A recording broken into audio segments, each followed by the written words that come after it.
Good morning, world. Whoa.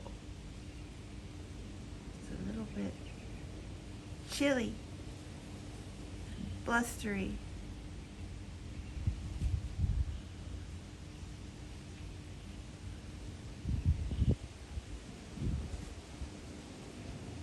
Hello. Happy mid-month book bash.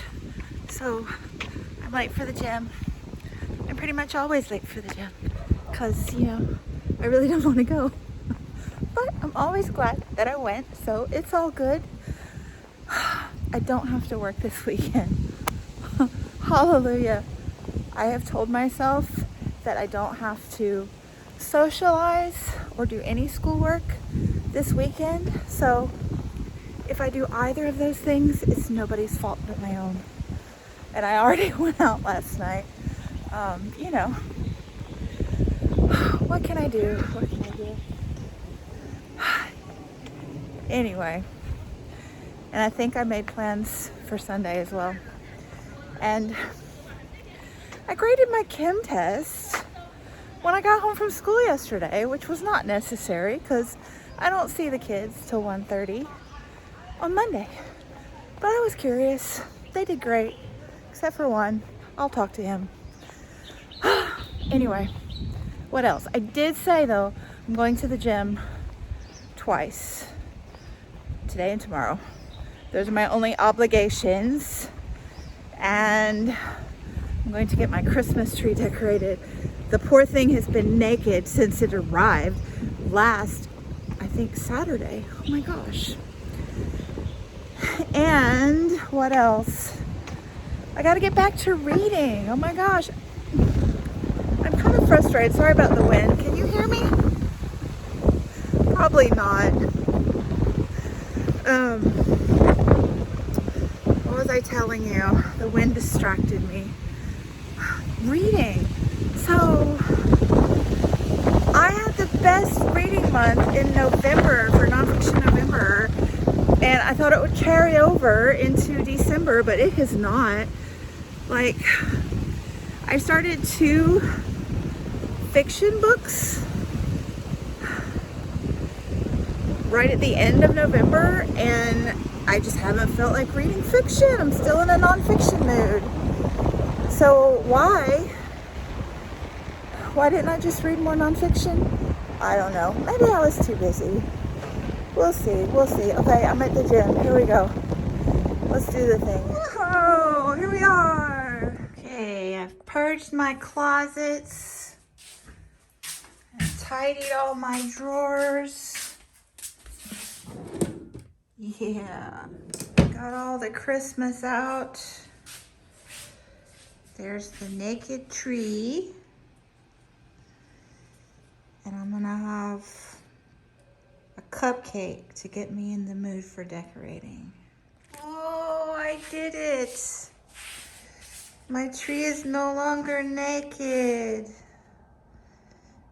Well, it doesn't look like it's a little bit leaning tower of Teresa. That's okay. So I got a few new ornaments. This one, there are a lot of dragons on the tree now because this year was the year of the dragons. So I got a lot in January for Chinese New Year. This chicken, oh my gosh. I got that in North Carolina when I was visiting my sister this summer. This one of my club girls gave me. It's gorgeous. This is typical art from her hometown. This one I got in Macau. And there are a lot of this Hiko Sankara artists on the tree, but this is new this year. And I got this at the New York Public Library with Heidi. And I also got this in Maine with Heidi. It's a little buoy. There's another new dragon. So yeah, happy day. And there is my angel baby at the top of the tree. This is the best day ever. Oh, gluten-free pizza! And there's 6? Yeah. Oh, happy day. I couldn't believe there's and so that's yours. I thought there's going to be a party or something. No, it's for the freezer. Oh. Wow. Oh, so good.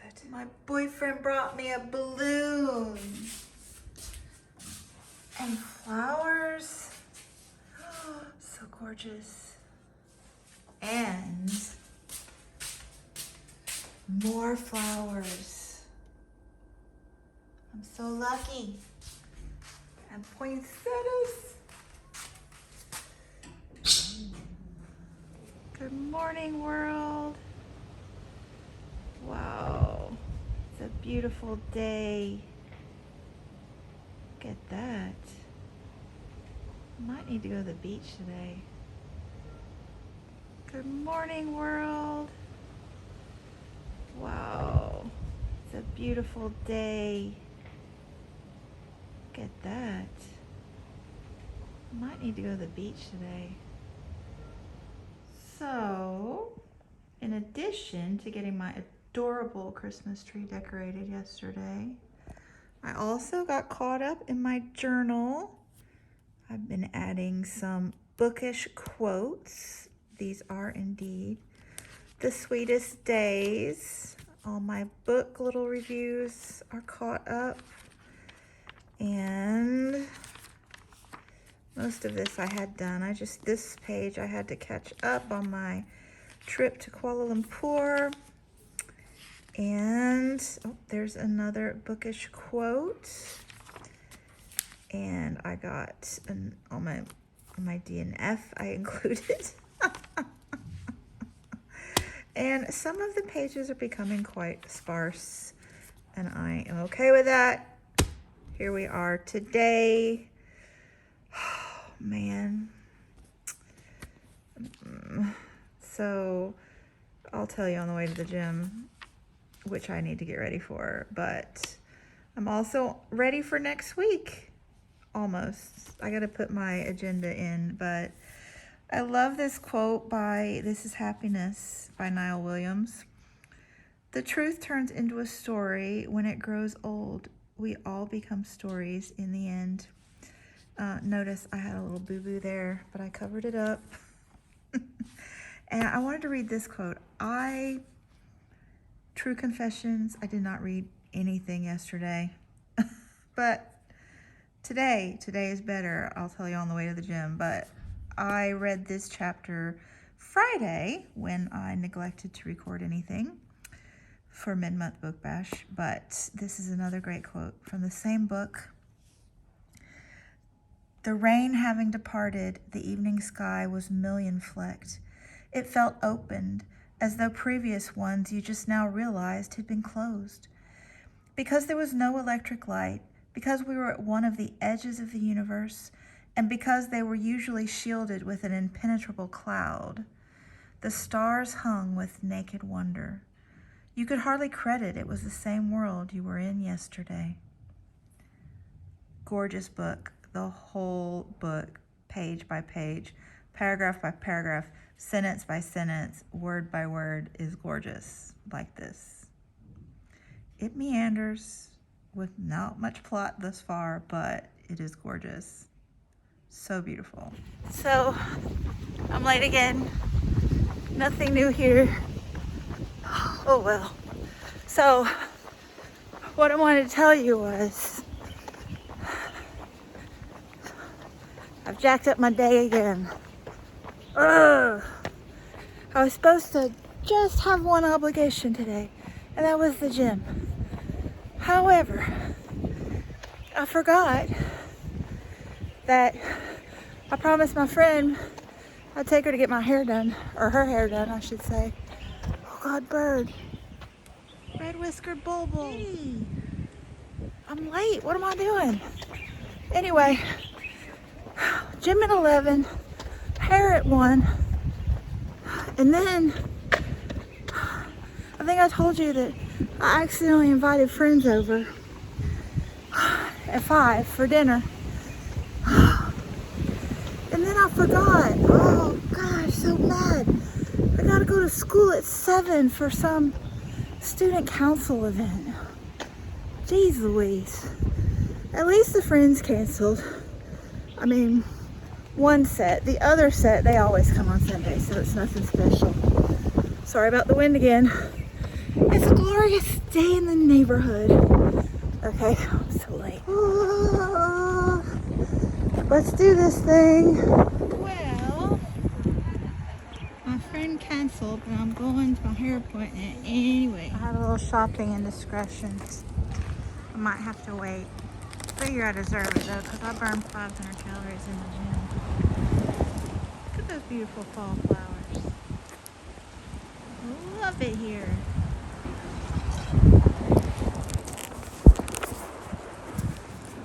There's my salon. The one with the barber pole and the pink puppy. Oh, this is a big grand opening. that's quite something. We're the grocery shopping. How you doing, puppy? So cute. Doggy.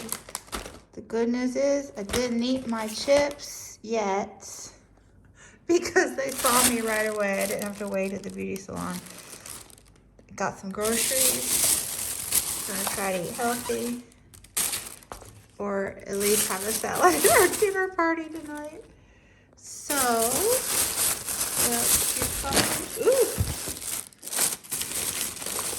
some berries and cute little tomatoes, dragon fruit, and apple and carrot. Hey, so that's my closet clean out. I had to put it on the bed so that I could sit in the chair. You know how it goes. Anyway, I thought I would talk about This Is Happiness by Niall Williams. Just a moment or two while I'm presentable. So I had not heard of Niall Williams nor this book anywhere. And then I saw it on Instagram on Ann Patchett's channel for her bookstore Parnassus, and she sucked me right in. She just can talk about a book in a way that makes you want to drop everything and read it. So I did that, but it's a slow start, and I think that it's not the book, it's me. I was coming off the nonfiction November high and really I think wanted to continue in the nonfiction vein. I'm normally not a mood reader, but sometimes it happens. But I have chipped away at this book, and I'm finally past the 100-page mark and thoroughly invested. So I've already talked about how beautiful the writing is. And if you are a Wendell Berry fan, I would suggest that you give this a try. So Wendell Berry is quite a profound writer, very quiet but deep, still waters run deep kind of author.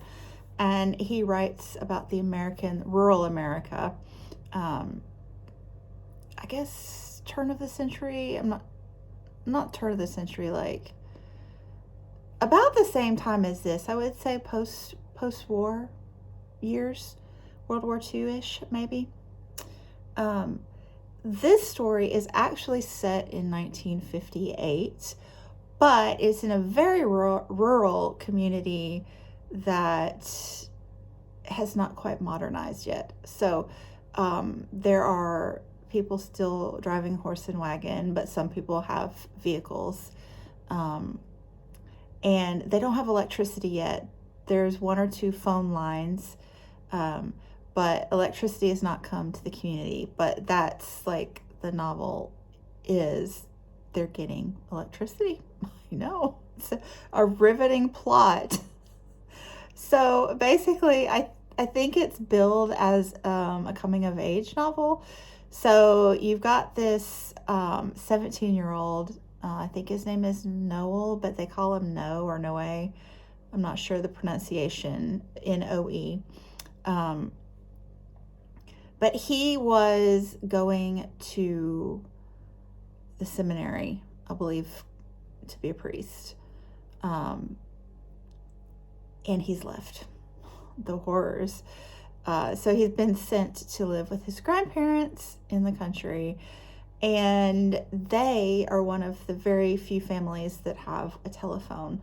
Although they're not the most modern people in the town. The grandparents, you know, kind of do their own thing, each to his own, and Granddad thought they needed a phone for whatever reason. Grandma wasn't too keen on the idea, but now they have it. So one of the people in charge of the electricity getting put in is renting from them and has to bunk with the 17-year-old. And I'm not sure of his age. Like, he's in his late 30s or late 40s. I'm not sure which. They haven't really clearly said. But he's kind of a world traveler, quite a character. And so, really, this book centers around the fact that it has stopped raining.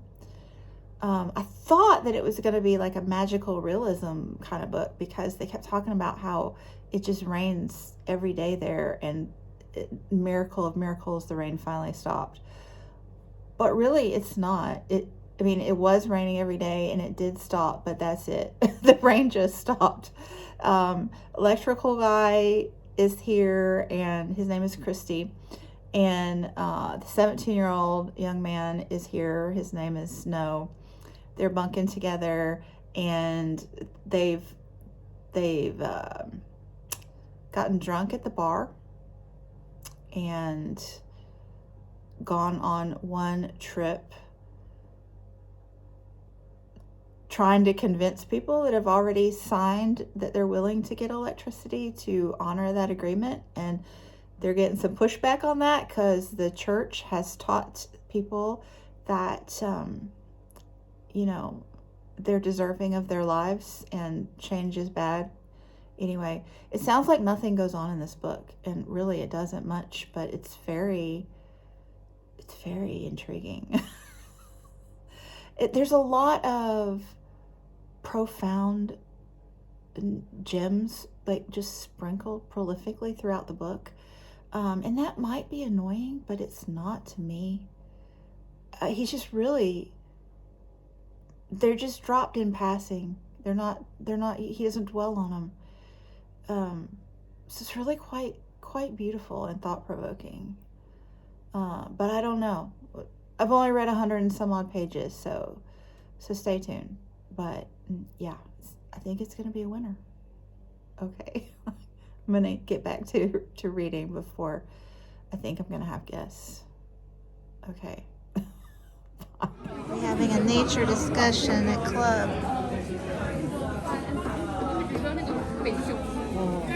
They made these. Well, they didn't make them, but they turned them into skeletons in the chemistry lab, and then they did all of these pressed flowers and all of these paintings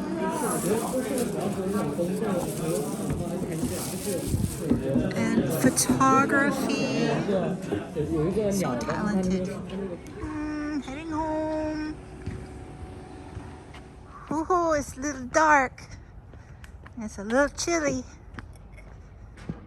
Good morning, world.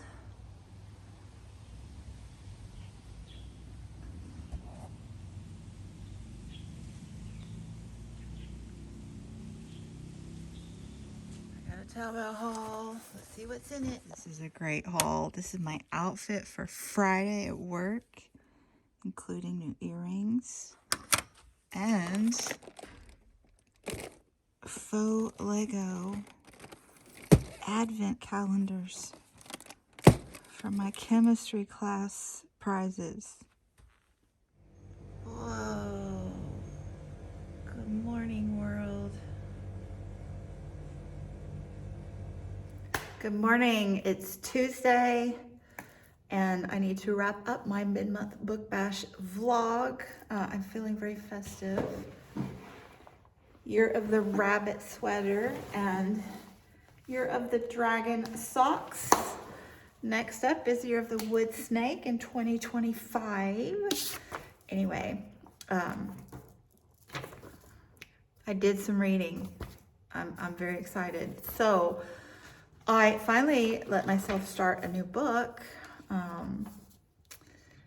A History of Wild Places by Shay Earnshaw. This is like a mystery, possibly a thriller. I think it's a mystery. It's the book Naturalist pick for December. Cloak and Dagger Christmas, or, you know, Dark Christmas. Or is it Dark Winter? Dark December, sorry. Dark December by Cottage Goth Library is the new Cloak and Dagger Christmas. But we like to pick a mystery in December for Book Naturalists. And this so far is a good one. I'm about, I think, 18% in. I'm listening to an audio because I had a lot of data entry to do. And I am hoping to finish by Friday when school gets out. But this is set in very, very cold, I think Northeast. But it's just like off in the woods. I'm not sure the location. It's in the States, I'm pretty sure. I'm teaching this setting in 4th grade this week. I'm not doing very well, am I? It's very cold, and they're like 7 hours off into the frozen woodland, and this settlement utopia cult, we haven't determined yet. People that are living way off grid, have been for decades, and we have a missing author. She has been missing for 5 years, and she was writing children's fairy tales, but very dark ones. And she was accused of her fairy tales encouraging children to like wander off into the woodlands, like, you know, leave home. And one boy actually died. And then she went missing, and her parents, her dad specifically, has employed this man who has a gift. One of those, I think this pops up, it's a trope in these type of books now and again, where he can touch something owned by the missing person and can then see her life from that point on. So, or her past, but anyway, so that's going on, and I'm quite hooked at the moment, for sure. So hopefully I will remember to do Friday reads, and I will have a couple more finished books to share. And then also I am still reading, where's the book I'm reading? Oh, it was right there on the same page. What?